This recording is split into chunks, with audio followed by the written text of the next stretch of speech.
Le Maroc à venir, c'est le titre du livre de Mohamed Alami Berrada, publié dans un contexte de mise en œuvre du nouveau modèle de développement. Mohamed Alami Berrada est notre invité. Il est également le cofondateur du Moroccan Leadership Institute et expert en leadership depuis 10 ans. Dans votre livre, vous évoquez aussi le fameux Conseil de la Nation. Alors, je rappelle que sur la base de vos explications, il s'agit d'un conseil dont les membres sont nommés par le roi, une partie, en tout cas une moitié par le roi et une autre par le Parlement, entre autres. Il est constitué d'une trentaine de membres. Alors, à quoi servirait ce Conseil de la Nation, mais surtout, de qui est-il constitué et comment fonctionnerait-il? Aujourd'hui, la force du Maroc est d'avoir deux exécutifs.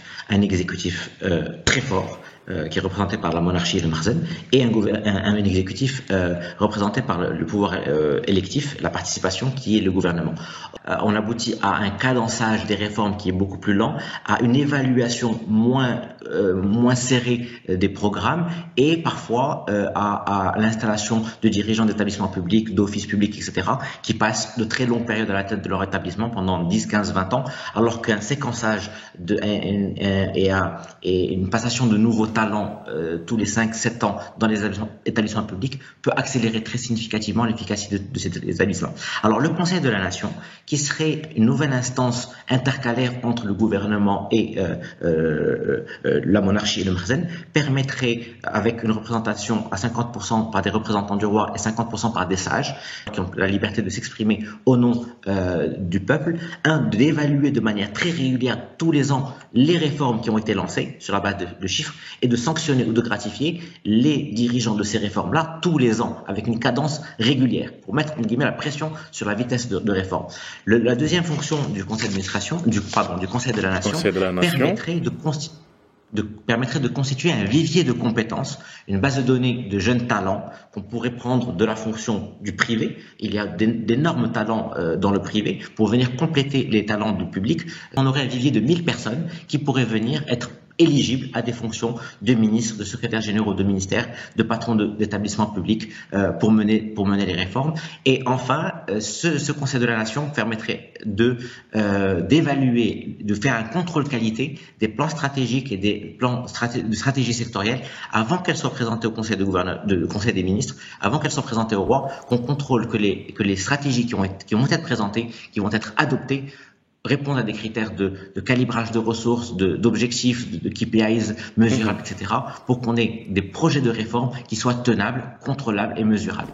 Donc, ce Conseil de la Nation serait un espace-temps de dialogue et de contrôle de l'action gouvernementale à une fréquence annuelle. Alors, je rappelle que vous êtes le cofondateur du Moroccan Leadership Institute. Alors, assez rapidement, sur ce point, que proposez-vous, en plus de tout ce que vous avez dit, en une minute, que proposez-vous en termes de gouvernance publique? Très bien. MLA a été fondée pour 3 cibles. La première, c'est pour les jeunes leaders émergents de 20 à 25 ans. La deuxième, pour les entreprises privées. Et là, nous avons une très forte demande aujourd'hui auquel nous répondons. Nous essayons de répondre. Et surtout, nous avons des programmes pour la gouvernance publique. Aujourd'hui, nous avons une dizaine de formateurs qui ont entre 45 et 55 ans, qui interviennent en 3 langues et qui interviennent sur des notions de leadership personnel, comment se leader avant de leader les autres, comment monter des équipes, comment motiver des équipes, comment faire face à ce qu'on appelle des loyautés cachées, comment faire face à des freins lors des réformes, comment créer une vision commune, une communauté commune qui permette de mener des réformes et de les réussir. Aujourd'hui, M. Ben Moussa à l'éducation, M. Etal à la santé, M. Jazouli dans la réforme de l'économie a besoin de l'idée de galvaniser des troupes pour mener et réussir des réformes.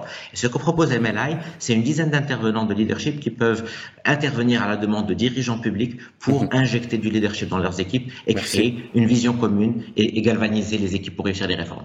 Merci à vous, Mohamed Alami Berrada. Je rappelle que vous êtes l'auteur du livre Le Maroc à venir, que vous nous parliez, que vous nous détaillez donc dans cette émission avec ces propositions. Merci d'avoir accepté notre invitation.